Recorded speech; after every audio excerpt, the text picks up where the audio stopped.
And again, for those of you just joining, this is Steve Bennett from Special Mix, Maryland. Definitely want to thank everyone for joining us tonight for the HOD webinar for this year's summer games at Towson and at Cockeysville Middle School. And before we get started, just a reminder that we are recording the webinar, and so the recording will be posted, the slides will be sent out, and Mike will be doing the majority of the moderation or the monitoring of the webinar. So if you are familiar with the webinars, which hopefully you are by now, you'll see where you can hit the hand button. That will indicate that you're raising your hand for a question, or you can type it into the field, and Mike will be monitoring those questions as we go throughout the webinar. If it's something good for the group, we will share that with the group. If it's an individual question, we'll respond individually. So I do want to thank Mike for being a part of it tonight. And if Jane Dunn's on the call, we may have her address a few housing things. If not, I can take care of that as well. So again, just what we're going to cover tonight is some maps of the general layouts of the summer games, some general updates with registration, the schedules, some of the Olympic Park, block party, transportation, the upcoming webinars for not only the HODs, but for the sports and the coaches, and then have a question and answer at the end. So as you see on the far right, hopefully you've marked your calendars by now, that the summer games will be June 8th through the 10th this coming June. So here's a general layout of the campus. There are a few things I would like to point out. For those of you who are unaware, we will be moving swimming back to Towson University campus. That will be where it has been in the past at Burdick Hall. We are looking to have softball back at, I'm not looking to have, it will be at Cockeysville Middle School for some of the competitions. We will also have some competition for the teams on campus at the softball stadium. The individual skills portion of softball, which you see here, is listed as a TBD. They are having some construction and they're resurfacing the practice field up behind the stadium in between the tennis courts. Depending on the availability, we may have the option to have skills there. If not, we will be moving that and having that at Cockeysville location as well. Some general things, again, parking is in lot 13 and 14 for families and spectators, as it has been in the past. There will be shuttle service for those individuals who park there. As always, we have our opening ceremony at the CQ Arena, the family reception, and some other VIP type receptions will be in the Towson or the CQ Arena. The Young Athletes program, again, it's starting to gain momentum throughout the state. That will be at the Towson Center on Saturday, as well as that's where the cheerleading competition is on Friday, same as in the years past. And again, this is the general location where the family hospitality, volunteer registration, and other activities throughout the weekend. A couple other things we have moved. We have towers C and D for delegation housing. And then in the apartment areas, we have the Barton housing facility here in this general location. One of the other things that we've moved, not that it necessarily involves anyone on the phone, but just so everyone's aware, the media center or the media and check-in area, which last year was in the CQ Arena at the main floor, has been moved. That will be in the United Stadium up near the press box area. So again, that's just for general information. If you see media in there, they're not sure where to check in, you can direct them in that area. Yeah, well, and actually, some folks, Jason may want some folks to show up for interviews, some athletes and so on. So it's helpful to know that. Yep. That's the general layout of the campus. And again, here's just an overview, kind of a Google map location to show you where Cockeysville Middle School is for softball, some of the team competition, And again, as indicated on the slide, there will be a number of team competitions on campus, and the individual skills location is to be determined at this time. Just an important reminder here, no athlete, and again, hopefully everyone's aware of this. If not, we'll have a talk afterwards. But no athlete or volunteer may participate in any manner in Special Olympics Maryland programming without a valid and current medical form or volunteer application. And again, a stress point with this is there are no exceptions to this policy, and we'll hit on that in just a minute as well. I really want you to work with your area leadership. All athletes and partners and coaches have, again, all their proper forms, have submitted all their proper documentation, training, etc. Again, just as a reminder, this is to make sure we've got all of our paperwork in place and in compliance. And again, it's for the safety of all members of Special Olympics, but specifically for our athletes. Coaches should be working with you to ensure that all that is in place. This time we're going to talk about a few registration process updating. Sure, Steve, thank you. So just a reminder, and we have another slide that has the deadlines as well. Should be familiar from the preseason webinars for folks. All training registrations need to be in GMS by April 26th in order for folks to be eligible to participate in summer games. They can certainly be added, or you can certainly add additional names after that to your training rosters as the people join the program, but they would not be eligible for summer games. Our plan is to do the advancement first thing that next morning April 27th, and then there's a whole lot of report generation and such that we need to do to get stuff out to you so that you can know who's in and such. Follow with that as we've had for some time. Anytime we do this, we often find that there are some athletes or volunteers who you have the paperwork for, and so they have to have had that valid medical or valid volunteer application, but for whatever reason it hasn't come into headquarters just yet.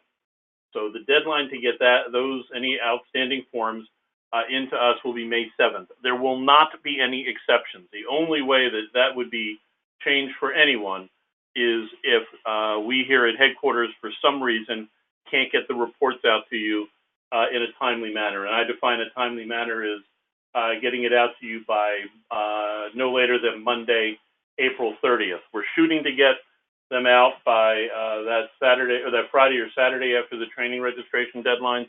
But other than that scenario, there will not be any exceptions. And there shouldn't need to be, because again, you won't have had any athletes participating without a medical, so you just got to send it in to us if we don't have it, and you won't be having any volunteer participating without their volunteer application. So there is really no legitimate reason that you can't get that stuff in by that time. And then the competition registration deadline, again, is the 24th. That's the date by which you need to get, and I'm sorry, I should go back. So anyone, if we don't have the forms by May 7th, anybody who's left in that scenario will be deleted from your delegation. We will certainly send you a list of those folks, but they'll be deleted on May 8th. Then all competition registration has to be in by May 24th. We again will be, or Melissa Anger will be taking care of putting athletes on the softball rosters onto their teams. Still need to get the softball rosters in. You still need to get your softball players entered in training, but she'll take care of that. We've been doing that for our team sports for several years now, and it really helps get the rosters taken care of cleanly. For everyone else, softball skills, you need to have them registered in their events with their preliminary score or their entry score. For track, for swimming, for cheerleading, they would need to be on their teams. Actually, I think Melissa will take care of the teams for that as well, but again, need to be in there. And for bocce, they would need to be in and assigned. If they're doing doubles, you would need to put them on their doubles teams. That all needs to be completed by May 24th. You'll have access to the games to start doing that no later than April 30th. Again, that when we start sending the rosters out from the training, but you'll have plenty of information with that.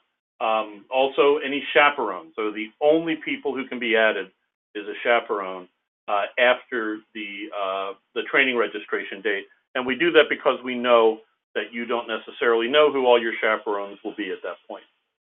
However, and again, this is a no exception scenario, when you register them on May 24th, we need to have all of their volunteer requirements in. We need to have their forms here at headquarters, and they need to have completed their protective behaviors as well.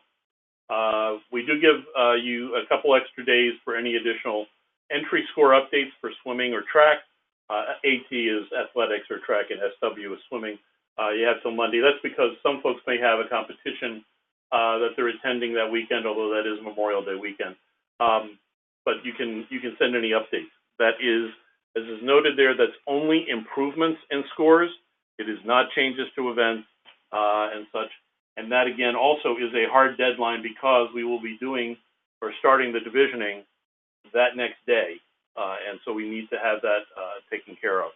We really can't, it causes us to almost completely restart the divisioning if we don't have everything in. And then as a reminder, and Steve will touch on this, on-site registration is June 8th from 2 o'clock to 6. Same location it's been the last several years in the University Union on the second level in that lobby area. Yeah, the one thing I will add to this slide is just a reminder for the USA Games athletes only, and only in the sport of bocce doubles, the state office will enter the bocce doubles teams. Again, those are only the athletes participating at the USA Games. Similarly, the state office will also register the relay teams for swimming and track and field or athletics. Otherwise, if you have athletes going to the USA Games for their individual events, that should come from the area or county program. Okay. And thank you, Joyce, for letting us know that, actually, get back up. There's two things I wanted to make sure we touched down on that. It is Thursday, June 7th, Mr. Bennett. June 8th is a Friday. It's the first day of summer games. So my bad. Yes, it is that Thursday. Thank you. And then also, just to allay any concerns or whatever, many folks may have heard that we have changed our vendor for merchandise and apparel. We are now using a company called Will Enterprise, which areas are welcome to use. They're giving us, I'm not going to go into the reasons why we made the change other than there is a significant cost savings. And as many of you do know, Maryland Screen Printers for years had donated the shirts that delegations wore for summer games opening ceremonies. We will still provide T-shirts. That the cost of having to cover the cost of having to purchase shirts and have Will do them for us was factored into that decision making. That was a very generous donation from Maryland Screen Printers, but just in case folks are wondering, yes, you will still get that. That said, we will likely need to get your shirt sizes somewhat earlier than they have been before. I don't know what the timing was offhand, but just be prepared for that we will have that before. Bob's got a question there from the counties will be entering times. Yes, Bob, that is correct. Your county will be entering the times for their individual events based on your competitions leading up to it, and then we'll enter the relay times. And yes, that is correct, and that will apply to both swimming and track and field. And to piggyback on the shirts, I know in the past there have been several delegations who have one or two updated size changes. That will not be able to happen moving forward with the new vendor. Once you submit those sizes, that's done deal. We have been able to go back to our local vendor in the past with 1 or 2 days notice, and they've been generous enough to make those updates. That will not be the chance this year, or the case this year. And then this slide just summarizes what we talked about on the previous slide. And again, so there's no confusion about the last date for missing forms.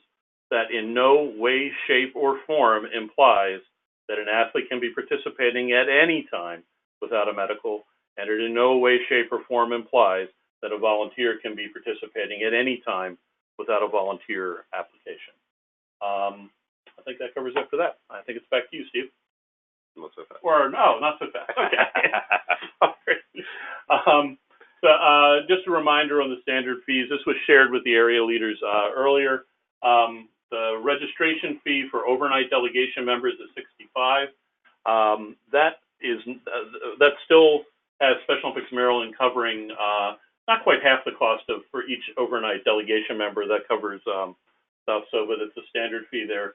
And then for the folks that are there as day of delegation members, in other words, there's no overnight, there's no cost to the area, but it does cost us $16. That is assuming that you're within the 3-to-1 ratio. I'm not going to go into explaining the 3-to-1 ratio. If anybody has a question on that or doesn't understand it, we've got it. We've had it now for 3 years. Send me a message and we'll talk you through it. I don't want to waste everyone's time on that. And then again, it's on there as well. If you go above the 3-to-1 ratio, you'll be charged for every person, every coach, or every supervisory person above that ratio. So, and Anna, thank you. Anna's reminding us that team rosters for cheerleading are due May 12th. So we'll include that in the reminder that goes out. So Steve, now is it back to you? Let's see. No, okay, almost, okay. So scratches, and this again, we've had this in place for a couple years. Scratching the day of or the day before summer games incurs a cost to us because estimates are based on, or cost estimates and contracts and such are all based on those registrations. So we also know that things change. So you have until noon on May 5th to send us any scratches, and you will not be charged a registration fee. After May 5th, after noon on May 5th, I'm sorry, June 5th, I'm sorry, June 5th, thank you. Getting May and June in my head. So scratches in by June 5th. You will not be able to make the scratches in GMS at that point. You'll be having to email them to us. And then after noon on June 5th, your area will be charged the rate. As noted there. We will keep track of those folks, so we know we'll provide you the names, and that'll all be on your regular invoices. It has been for the last several years. So one more time, is there another slide? Got me all anxious. No, back to you. Okay, thank you very much, Mike. Once again, hopefully all of you as HODs or leaders from your area and county programs have received the initial allotment that I sent out to each individual program. Just a reminder, if you have any additional requests, which I'm assuming some of you will have, those are due to me by April 20th. At that time, we also request that anybody who from their initial allotment wants to give back beds, we ask that you do so also by April 20th. It will take me a little bit of time to collect that information, get the other information assembled and collected, and then on May 1st, no later than May 1st, you will have your final allotments of beds for each program. On May 24th, that is the due date for you to have your housing assignments and room assignments to Jane Dunn. Some code of conduct. Again, I know we're all familiar with this. I'm not going to spend a lot of time on this, as again, these will be sent out in the slides. Well, I mean, looking for, I think everybody who's on the webinar is familiar with this. For folks who may be listening later, the codes of conduct change over the summer. Thematically, they're pretty much the same, but we did go through and a lot of assistance. Thank you from the area directors and area leaders and such. So there are additional codes of conduct, and these are tools for us and for you in your areas to utilize. So please do, don't just blow past this when you get to it, going through the slides, because they have changed, and that's probably enough said there. Yeah, I think one of the new things we've added in regards to smoking, for an example, is also vaping. Correct. That's one significant addition. We've also included a family code of conduct and some others. So again, they're on these slides. I will also make a note to send that code of conduct along with these slides when we send those out, so that you can share those with members of your delegation and volunteers, etc. But again, as we all know, it's act professionally, respect others, keep the health and safety of the athletes in mind at all times, make sure we're taking care of the needs of the athletes, as well as the partners and yourselves in regards to hydration, quality control, and making sure everyone's in the right frame of mind to represent themselves and all of us in a good manner. Yeah, you could probably sum it up in saying that it's pretty much all common sense, but my 50-plus years on this planet has told me that common sense isn't all that common. So please do review it with your folks. And when you see the code of conduct that will be accompanying the slides, they will also talk about. Okay, and I'm sorry, Steve, as you're going by here, actually, these are the family. Some of the stuff is missing. So for the family and the volunteer. So. Okay. Yeah. So in that, it also talks about the ramifications if the codes of conduct are not followed. Right. Volunteer, most of the family maybe, but the volunteer was much shorter than. Okay. The Summer Games Master Schedule, again, thank you, Joyce, I believe it was, June 7th is when we will have our delegation registration, same place as it has been in the past at the University Union, Towson Center in the lobby area. And then that evening, we will follow up with a meeting for the HODs. As a reminder, those of you who have been to those meetings in the past, you know that the space is limited, and we want to keep that restricted to the HODs only. If you can't make it, we will let you send someone in your place, but again, we want to limit it to the HODs only. Moving right along. Again, most of this is pretty much set in stone, but we put tentative in case anything comes up or we have additions or slight alterations that need to be made. But as a reminder, cheerleading competition is the only full competition we have on Friday the 8th. That kind of kicks our games off. The lunch on Friday is only for the cheerleading delegates. Lunch will not be provided for other delegation members. It's strictly for the cheerleading competitors, their coaches, etc. Family hospitality will be available there. Again, dinner will be at the University Union at the Susquehanna Dining Hall as it was last year.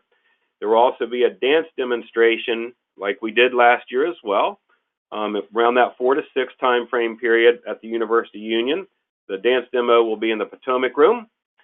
And then we'll have the block party right outside the CQ Arena, leading up to the Parade of Athletes and getting ready for opening ceremony. We'll have some merchandise out there. And then at the coaches, we'll have some coaches meetings. And again, that will be addressed. It has been addressed in the pre-season webinars, and it will be addressed with the coaches in the upcoming pre-competition webinars.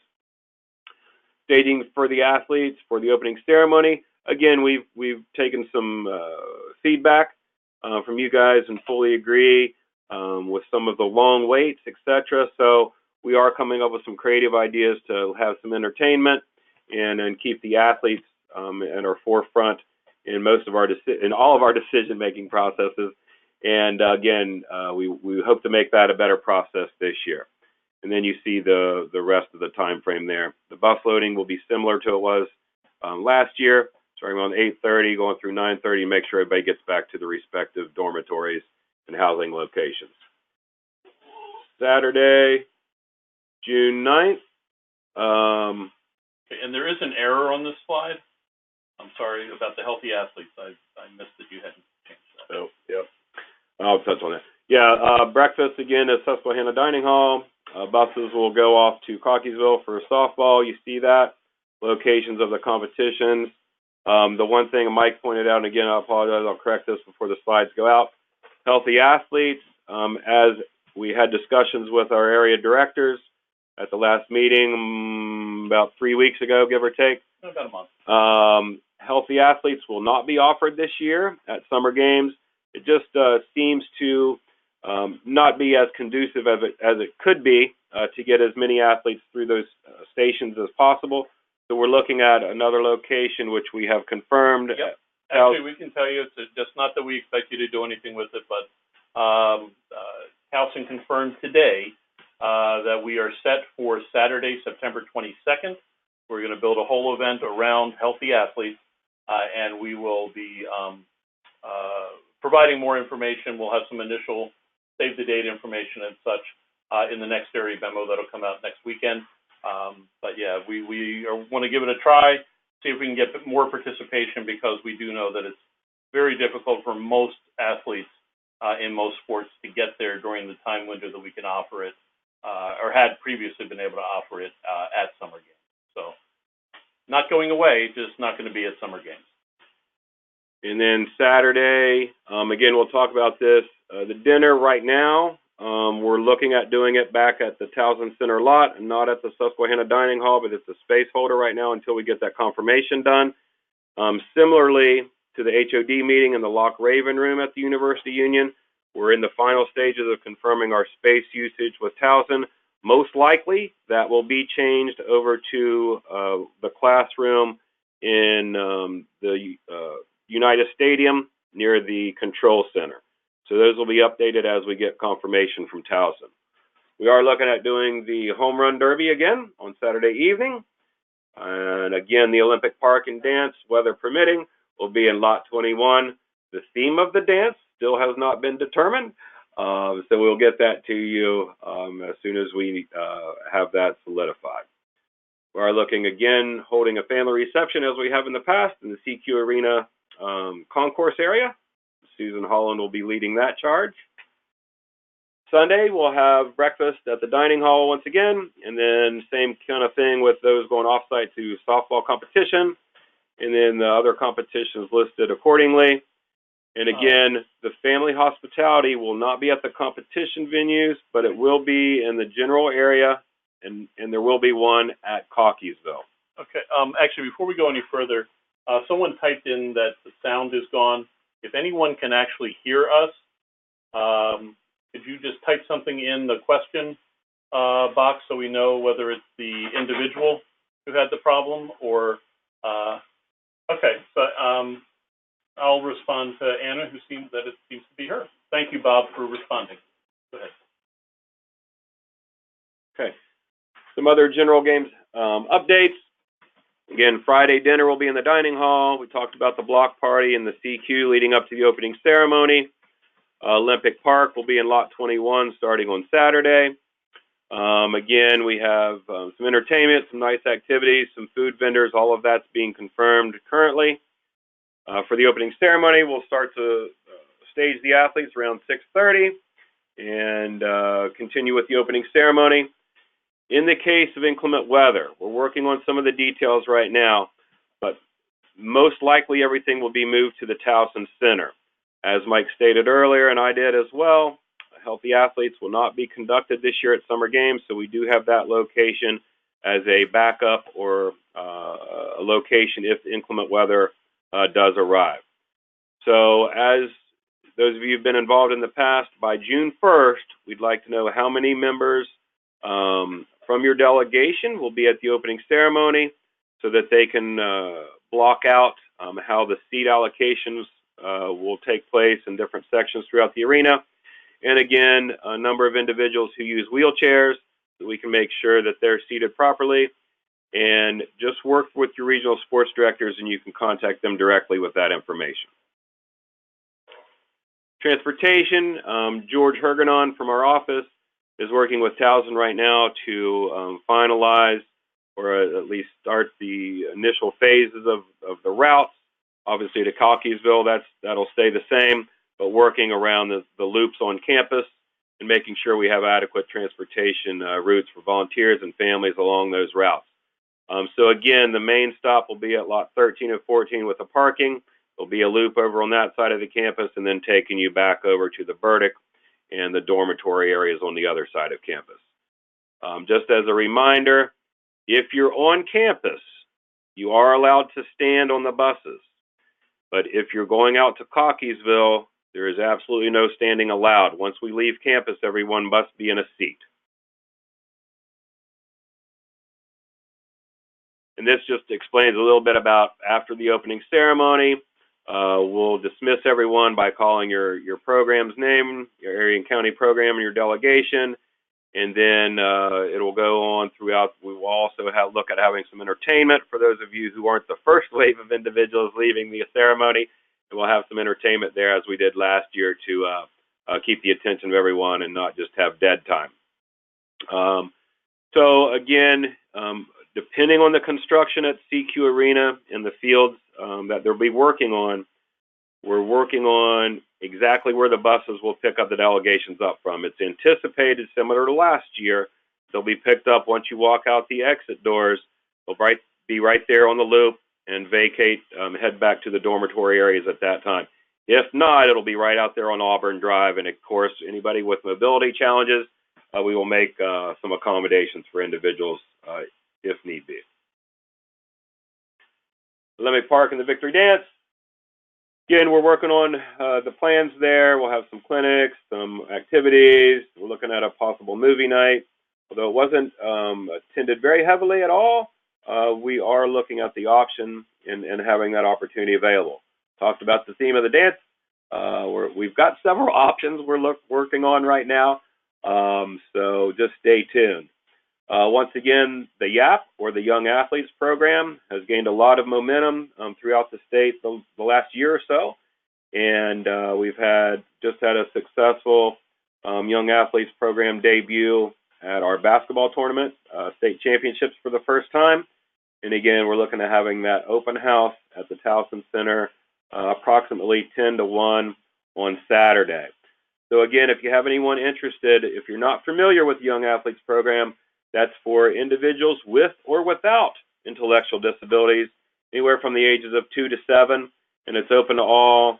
No registration needed up front. They will sign in once they get there and receive a certificate of participation once they take advantage and participate in the actual program.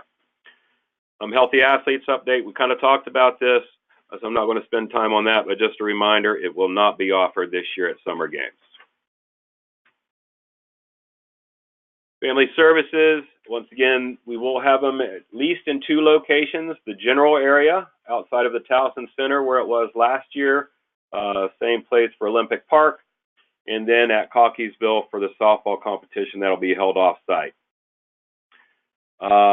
Family Reception, as we talked about, on Saturday at the CQ Arena Concourse. But as a reminder, please make sure that you inform your families and your athletes and coaches and partners that this is intended for the family members only. Athletes and partners should be with the delegations and taking advantage of the activities offered for those individuals. This is strictly a quiet time, as there will be some information sharing, and we don't want to have disruptions with people coming in and out. And just please be mindful of that. There will also be a family fax mailed out that Susan does every year, or Candy, as some of you may know her as. That'll be expected to be sent out in late May. Again, there's time frames for merchandise, again, during the block party on Friday and Olympic Park on Saturday evening. We are potentially looking at having some merchandise at Cockeysville as well. Meals, I think we all know this, but again, we talked about the Friday lunch that's only for cheerleading members. All delegations staying overnight will be provided breakfast and lunch and dinner for the remaining time on campus. We're, again, currently under discussions, similar to what we did last year with a vendor, to offer dinner at the Towson Center parking lot in Lot 21 during the Olympic Park timeframe. We got a lot of great feedback from individuals last year. It seemed to be a huge success. We're hoping to replicate that again this year. Okay, and just to clarify on that, while we're still working out who the vendor is, Nate has confirmed that we will have, the dinner will be served there. So the hopeful part is comparable vendor to who we had last year, but it definitely will be over there as a part of the evening activities on Saturday. It tweaked some stuff, but overall it was very, very well received. And we can make the adjustments that we need to make it even better this year. Great, thank you, Mike. For those family members, et cetera, who will be coming on campus, obviously you can take advantage of the opportunities throughout the Towson area. But if you go to Towson locations for breakfast and dinner, their breakfast charge will be $8. You pay for that at the register. Special Olympics Maryland will not be providing tickets or doing any exchange of money and tickets at all for family members for meals. Depending on availability, it's not through Towson, but you can go to look to see if we have lunches that are available for family members. Our lunch distribution area at the United Stadium. We're not sure of exact cost, but it'll range between $8 and $10. And dinner, again, at Towson locations, that will be $11. Okay, and just remind folks, your family members, they're not going to know at 11 o'clock in the morning whether there's lunches available for purchase. It's all going to be based on whether or not once the athletes and the delegations have been taken care of. Talked about the control center, the Minigan Room in United Stadium. So again, those of you familiar with that, not a problem. Others, you'll be able to have a map. We'll show you where that is on June 7th, where the delegation registration will be held, and then following that, the HOD meeting. So again, we talked about the housing locations this year, Towers C and D, and the Barton dormitory or apartments in the same general area. And just want to see if Jane's on the phone by chance. She has not signed in. She might be on the phone. She's not signed into the webinar. Okay, and that's fine. And again, just a reminder, I think last year we did pretty well with keys. I think we only had 2 keys that we were charged for. With the previous year, we were charged $0 because everyone turned in their keys. So as a reminder, your keys will be returned at the front desk of your housing building upon checkout on Sunday. And again, we'll talk about the confirmations of the 3-to-1 ratio. We'll be taking a look at that after you submit your housing needs to Jane and go through all the registration processes through GMS. And 2 quick things. One, as a reminder, just a slight correction to Steve. We're not charged. The area gets charged. If you don't turn in, if you're missing a key from your delegation, the charge is getting passed on to your delegation or to your area, and I believe it's $75. That's what it was last year. That's the standard that Towson sets. We're not setting that figure, but those costs, if you lose a key or you don't turn in a key, and it needs to be that day because they rekey the room if we don't have it into them that day because they have other groups coming in and using the space. Secondly, a callback to the slide before, Joyce was asking about whether tickets would be available for dinner at the block party. Yeah, much like we had last year, we had some stacks of tickets available that we could do with that. That's for your day of volunteer or your day of athletes and such. That certainly is an option. If you think you're going to need a large chunk of them, please let us know, and we can plan that accordingly. There will also be, for family members and others, there will be food trucks and other options for purchase. Plus, I believe the vendor from last year had some for sale. We'll have a similar type of option there as well. So I can't tell you the specifics on that at this point, but yes, that will be an option. And this was something that Towson asked me to include in the webinar is, I'm assuming, because of the request came in, that there have been individuals who are writing with permanent markers on the keys, whether it's last names or whatever it may be. Please do not do that. Do not write with any permanent markers on anything from Towson, especially the keys.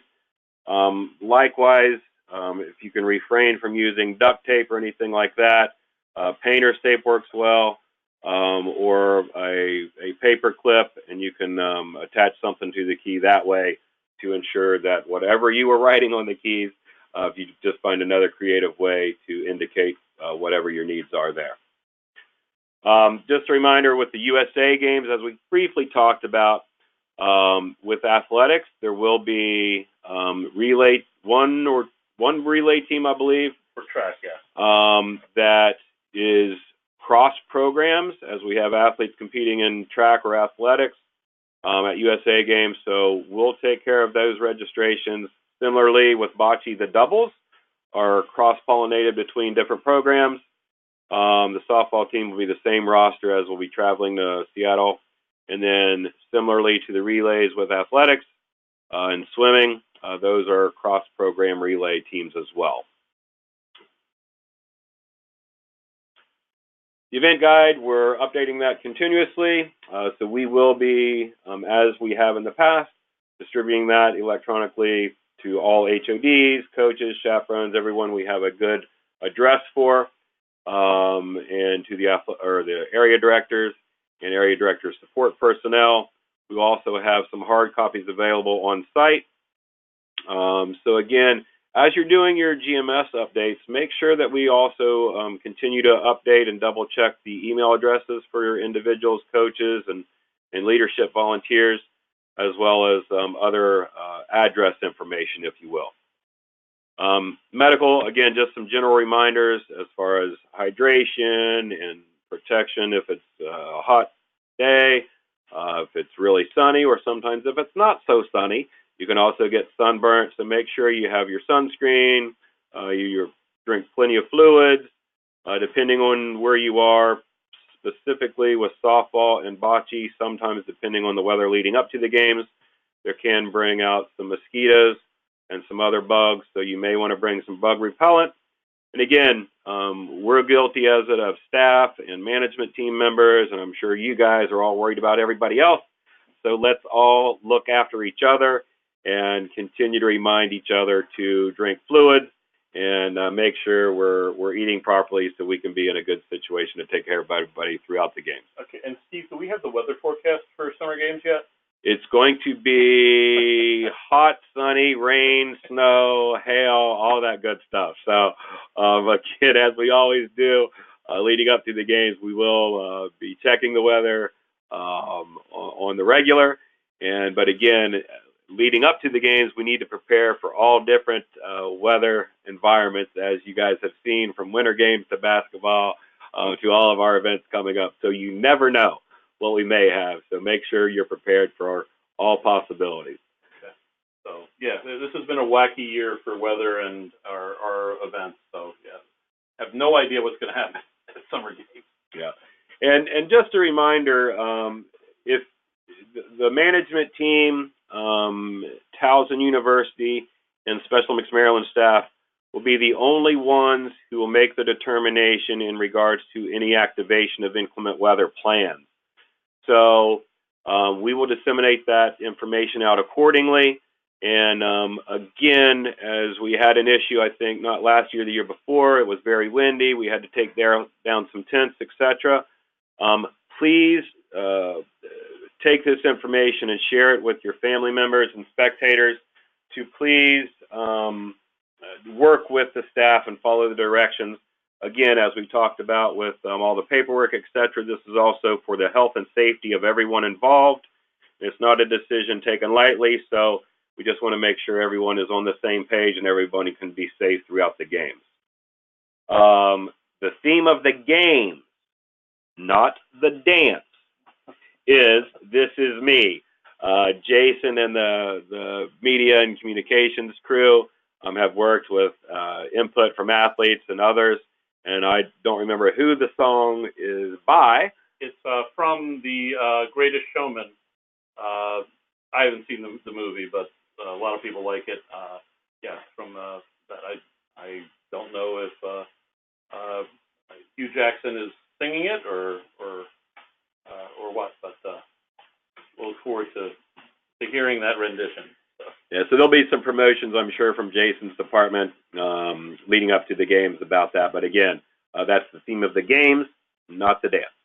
And that was voted on by, I think, there were close to 600 or 700 votes in the survey that they did several weeks ago. Not all of them were for that song, but yeah, so it was a great opportunity to get input from folks and make a decision that way. So as a reminder, hopefully everyone's seen this information coming out through the area memo and other communication efforts. But here's the upcoming pre-competition webinars for the other sports. And then it's also listed there for the second webinar for the HODs. That's on Wednesday, May 30th. And then a reminder, again, June 7th, we got it correct here, the HOD meeting on site, live and in person after the check-in and registration process on site at Towson University. At this time, again, I think everyone's aware, but just in case, in the last year and a half or so, we have had some new individuals join us, and apologize once again for answers to questions related to the 2017 games. We'll make that the 2018 games. But you can ask about the 2017 if you want, right? Yeah, if anybody has questions, we'll be happy to answer those from last year, but I'll correct that as well. But again, this is a reminder about your regional sports director contact information and which counties and programs they support throughout the state. So at this time, I'll let Mike do some check-in for any additional questions, whether it's written or a verbal question. But again, while we're looking at any questions coming in at this time, we at Special Olympics Maryland really want to commend you guys. We know that this is our largest showcase event. It's by no means the only one, as you guys well know. So we appreciate all of your guys' hard work, a lot of hours put in for all the seasons leading up to the last year, and then bringing up to the summer games. So thanks to you for your leadership.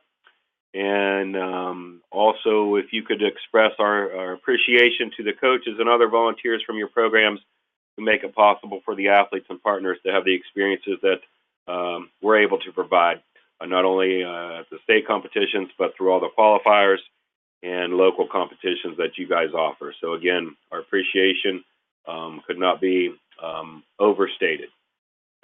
I don't see anybody with a hand raised. Bob asked a question about the dinner provider for Saturday night. That vendor or caterer or donation has not been confirmed as yet. What we did say is confirmed is that whether it's the group we had from last year or a different group, we will be providing dinner at the Saturday night block party, or I think we actually call it Olympic Park. But so it just may be somebody different from last year. Just haven't gotten that confirmation just yet. So, and looking, I don't see any other typed in questions that have not been answered, and I don't see any raised hands. So I'll echo Steve's thanks. Appreciate you taking some time. As he indicated as well, our expectation is that you'll share this information with the rest of your delegation. I mean, actually, that's part of your responsibility as the HOD.